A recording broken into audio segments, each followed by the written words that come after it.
Okay guys, I'm back. I got the nut, I got the 24 millimeter, or you can use a 1-inch socket, got the cotter keys. So what we're gonna do now is we're gonna go ahead and tighten the nut all the way down. Let's get everything to seat.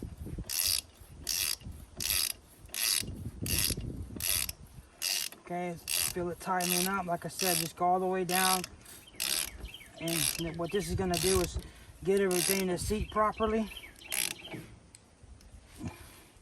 As you can tell, it's too tight because your hub doesn't spin. So what we're gonna do now is back it off a turn. One turn. Get all this, see how it spins freely, kinda. A little bit of drag. I mean, you can adjust it here. You know, this is pretty good here. Do that, and then we're gonna go ahead and put a cotter key pin in here. I just bought these in my local parts place, O'Reilly's. I typically go there. I get good service. Now that doesn't mean, you know, any other competitor or whatever. I'm just saying that I go there, it's local, you know. I've never had any issues, you know. Now, I mean, there may be somebody across country that, you know, despises O'Reilly for a bad experience. I have those too. Like I said, I'm not gonna list, you know, every place that I've had a bad experience. I'm just saying, you know, what's convenient and local to me works for me. So, like I said, I'll get that there. Get this out the way here. Like I said, just get it to where we can get that little thing to where it will. Okay, like I said, give it a once more. Like I said, seems pretty good. Not that much resistance.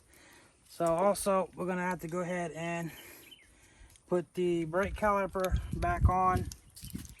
I'm not doing the brake line as you'll see right now. That's another video coming along.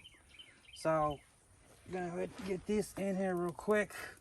Pretty simple. Just slides over the rotor.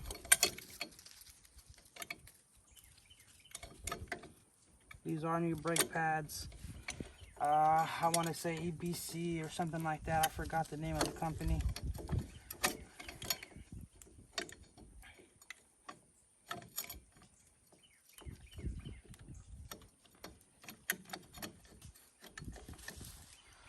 Okay.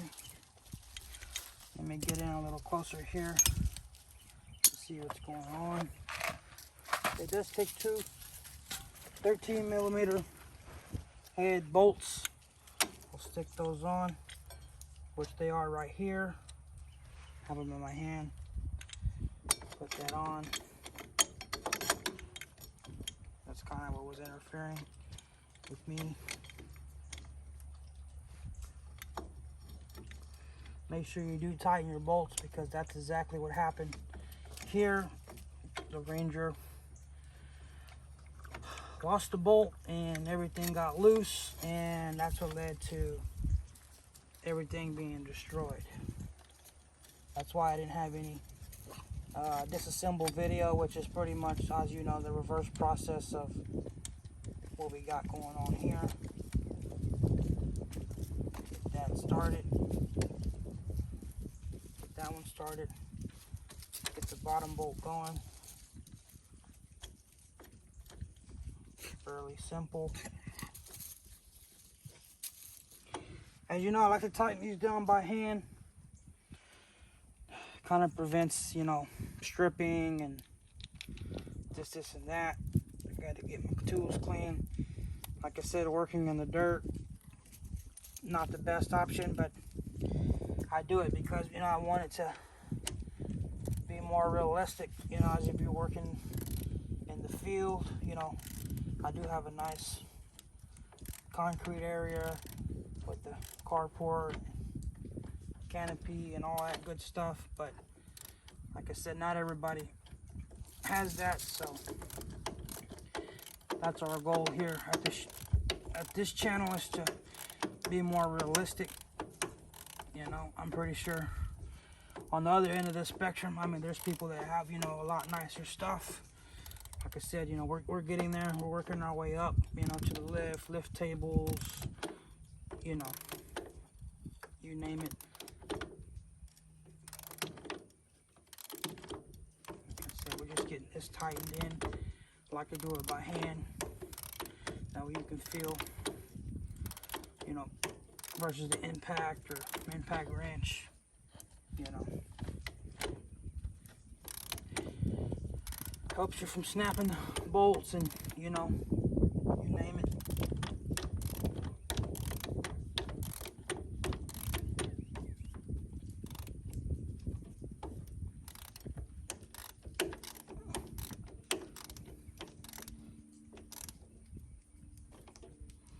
Like I said, we don't gotta go just super tight. I mean, I'm pretty sure there is maybe a torque spec to this.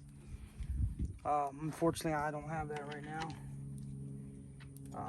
And not gonna say that, you know, everybody does follow the torque specs or don't. I mean, you know, that's hearsay. But so now we pretty much got that going. Here's a little bit of dirt on the rotor. I'll wipe that down. I do got some brake clean here I could probably put on it just to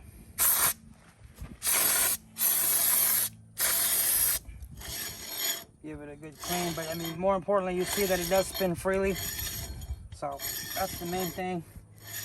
We do have a cap here, and we do have a fuel plug. I'll probably make a separate video. Like I said, it does take Type F transmission fluid, or if you want to buy the Polaris demand drive fluid, that does work too. I don't believe it takes any kind of grease. I do, you know, see premature bearing failure, specifically on these hub and strut setups on the Polarises. People grease them, like I said, but they do take oil. So let me go ahead and get the cap on. We'll wrap up here and we'll go on to the next project.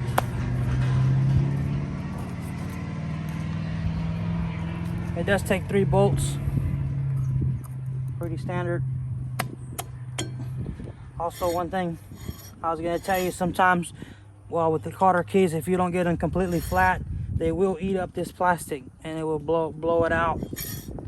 Like I said, I'll continuously turn it to make sure that everything is spinning freely. We are a little loose here. I need to tighten up the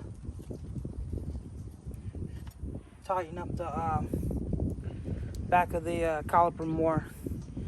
But I believe that's going to end it for today's video. I'm going to be posting another video later on this week on a Honda 350. Will it start with a standalone 150cc pit bike. If you enjoy the channel, please give it a like. Let me know if there's anything I can improve on.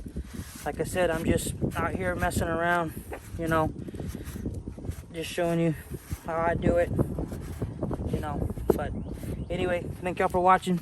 Keep riding, stay safe.